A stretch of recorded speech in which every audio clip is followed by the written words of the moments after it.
Wales University, your dream, our mission. Admission open for 2024 and 2025. Apply now.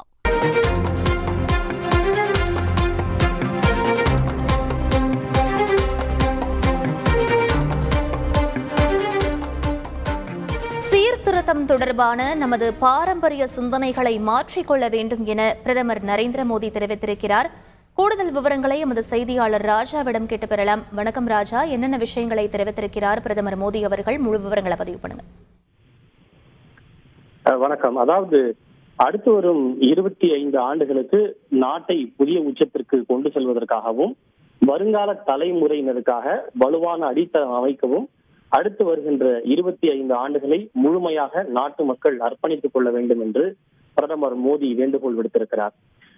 இது எதன் பின்னணியில் இந்த வேண்டுகோள் விடுத்திருக்கிறார் என்றால், தனது தேர்தல் பிரச்சாரத்தை முடித்துக் கொண்டு மே 30ஆம் தேதி முதல் ஜூன் 1ஆம் தேதி மாலை வரை 45 மணி நேரம் கன்னியாகுமரியில் உள்ள விவேகானந்தர் பாறையில் பிரதமர் மோடி தியானம் மேற்கொண்டார். தியானத்தை முடித்துக் கொண்டு அருகில் உள்ள திருவள்ளுவர் சிலைக்கு சென்று வணங்கிவிட்டு அவர் டெல்லி புறப்பட்டார்.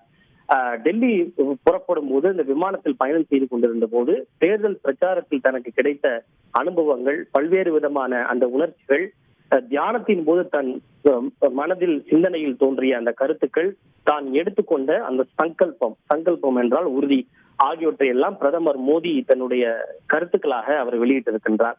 அதில் குறிப்பாக அவர் என்ன சொல்லியிருக்கிறார் என்றால், பொதுவாகவே இந்த தேர்தல் நேரம் என்பதால் என்னுடைய உள்ளத்திலும் இந்த தேர்தலுடைய தீவிரம் எதிரொலிப்பது என்பது இயல்பான ஒன்று. பொதுக்கூட்டத்திலும் சாலை பேரணியிலும் நான் பார்த்த பல முகங்கள் என் கண் முன்னே வந்து சென்றது. பெண் சக்திகள் எனக்கு வழங்கிய ஆசீர்வாதங்கள், நம்பிக்கை, பாசம் இவை அனைத்தும் மிகவும் நெகிழ்ச்சியான அனுபவமாக இருந்தது. அதை நினைத்து என் கண்கள் குளமாகியது என்று அவர் உருக்கமாக தெரிவித்திருக்கிறார். அதன் பிறகு நான் தியான நிலைக்கு சென்றேன்.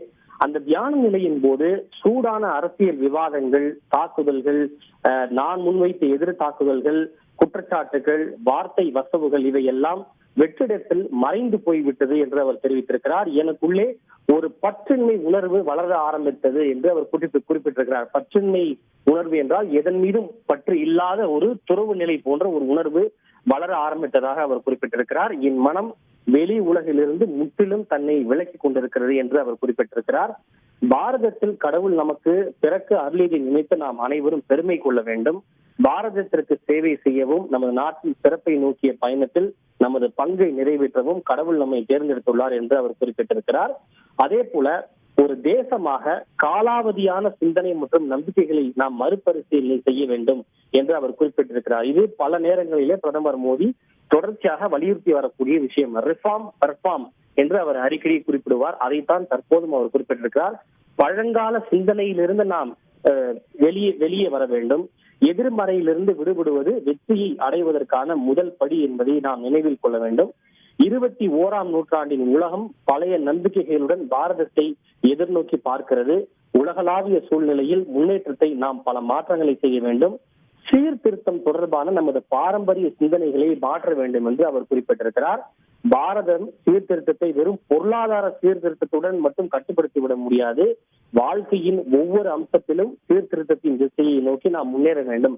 அதாவது இந்த ரிஃபார்ம் என்பது எக்கனாமிக் ரிஃபார்மாக மட்டும் இல்லாமல் வாழ்க்கையின் அனைத்து நிலைகளிலும் நாம் சீர்திருத்தத்தை நோக்கி நகர வேண்டும் என்று அவர் குறிப்பிட்டிருக்கிறார். இதன் மூலம் பிரதமர் மோடி குறிப்பிட வருகின்ற விஷயம் என்பது தன்னுடைய 3வது ஆட்சி காலத்தில் பல சீர்திருத்தங்களை நான் மேற்கொள்வேன் என்பதை பிரதமர் மோடி மறைமுகமாக இங்கே சுட்டிக்காட்டியிருக்கிறார் என்பது குறிப்பிடத்தக்கது.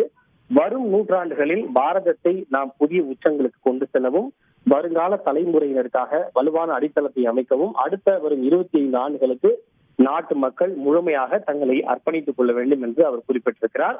எனவே இந்த செய்தியினுடைய மிக முக்கியமான ஒரு கருத்தாக நாம் பார்த்தோமேனால், பிரதமர் மோடி 3வது முறையாக வெற்றி பெற்றால் இன்னும் பல சீர்திருத்தங்களை செய்வதற்கு தன்னுடைய மனதில் சங்கல்பம் எடுத்துக் கொண்டிருக்கிறார். அதை நோக்கி நாட்டினுடைய பல்வேறு திட்டங்கள் இருக்கும் என்று அவர் மறைமுகமாக இங்கே குறிப்பிடுவதை நாம் பார்க்க முடிகின்றது. விவரங்களுக்கு நன்றி Rameshkumar. Wales University, your dream, our mission. Admission open for 2024 and 2025. Apply now.